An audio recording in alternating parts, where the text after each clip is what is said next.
जय हिंद दोस्तों। आशा करता हूँ आप सब लोग ठीक होंगे। देखिए, एक नया अपडेट निकल कर आया है, तो बिना देरी करे ये जो पेंशन स्कीम का नया अपडेट निकल के आया है, इसको शुरू करते हैं। देखिए, अब एक परिवार में एक व्यक्ति दो केंद्रीय अनुदानों सेंट्रल ग्रांट्स का लाभ उठा सकता है। यह नियम तब लागू होता है जब एक परिवार में दो व्यक्ति मुख्य कर्मचारी होते हैं। किसी व्यक्ति व्यक्ति के किसी बच्चे के माता पिता दोनों सरकारी कर्मचारी हैं, तो दो पेंशन मिल सकते हैं। पेंशन और पेंशनभोगी कल्याण विभाग, डिपार्टमेंट ऑफ पेंशनर वेलफेयर, इस विवरण को प्रकाशित करता है। लेकिन दो पेंशन नियमों में कुछ शर्तें रखी गई हैं, जिसके पालन से दो पेंशन का लाभ ले सकते हैं। पेंशन विभाग ने कहा है कि अगर पति पत्नी दोनों सरकारी कर्मचारी गवर्नमेंट एम्प्लॉय हैं और उनमें से एक की सेवा के दौरान या सेवानिवृत्ति के बाद मृत्यु हो जाती है, तो उसमें से जीवित व्यक्ति को पारिवारिक पेंशन का लाभ मिलेगा। पत्नी की मृत्यु होने पर पति को पारिवारिक पेंशन का लाभ मिलेगा, और पति की मृत्यु होने पर पत्नी को। यदि दोनों की मृत्यु हो जाती है, तो बच्चे को माता पिता दोनों की पेंशन मिलेगी। पेंशन विभाग ने हाल ही में एक श्रृंखला पेंशन से संबंधित 75 मुख्य नियम शुरू की हैं। इस श्रृंखला बुजुर्ग पेंशन भोगियों को जागरूक कर रही है।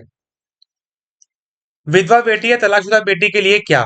पेंशन विभाग का प्रश्न है कि क्या विधवा या तलाकशुदा डिवोर्स बेटी को अपने पति की मृत्यु के बाद और अपने माता पिता की मृत्यु के बाद अपने पति से तलाक के बाद पारिवारिक पेंशन का लाभ मिलता है?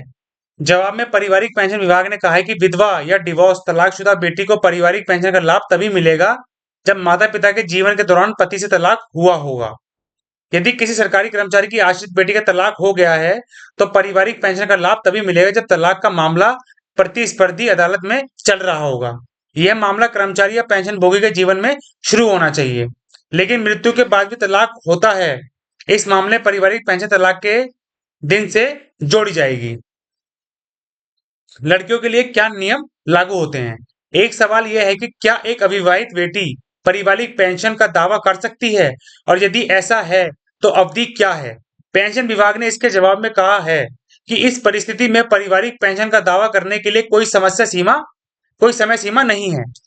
शादी होने तक अविवाहित बेटी अनमैरिड डॉटर को पारिवारिक पेंशन का लाभ मिल सकता है। यदि बेटी विधवा या तलाकशुदा डिवोर्स्ड है, तो परिवार पेंशन का लाभ तब तक लिया जा सकता है जब तक कि वह फिर से शादी नहीं करती। यदि बेटी अविवाहित है और काम नहीं करती, तो उसे पारिवारिक पेंशन का लाभ लेने का अधिकार है। सरकारी कर्मचारियों के बच्चों के या विकलांग पेंशन भोगियों के लिए नियम दिव्यांग बच्चों के लिए अधिक महत्वपूर्ण है। सरकार मृत सरकारी कर्मचारी या विकलांग पेंशन भोगियों के बच्चों के लिए पारिवारिक पेंशन के बारे में कई महत्वपूर्ण निर्णय ले सकती है। इस पर बहस चल रही है। पारिवारिक पेंशन की राशि बढ़ाई जा सकती है, बच्चों की सुरक्षा और पोषण को ध्यान में रखते हुए। इस संबंध में सरकार को कुछ बदलाव करना चाहिए। इसकी योजना बनाई जा रही है। सीसीएस पेंशन नियम 1972 के तहत किसी सरकारी कर्मचारी या पेंशन भोगी की मृत्यु के बाद उनके विकलांग बच्चों को पारिवारिक पेंशन का लाभ मिलना चाहिए, जिसके लिए नियमों को बदलने का आदेश दिया गया है। इसके लिए आर्थिक नियमों को बदल सकते हैं। तो यही अपडेट जो है फिलहाल निकल कर आया है।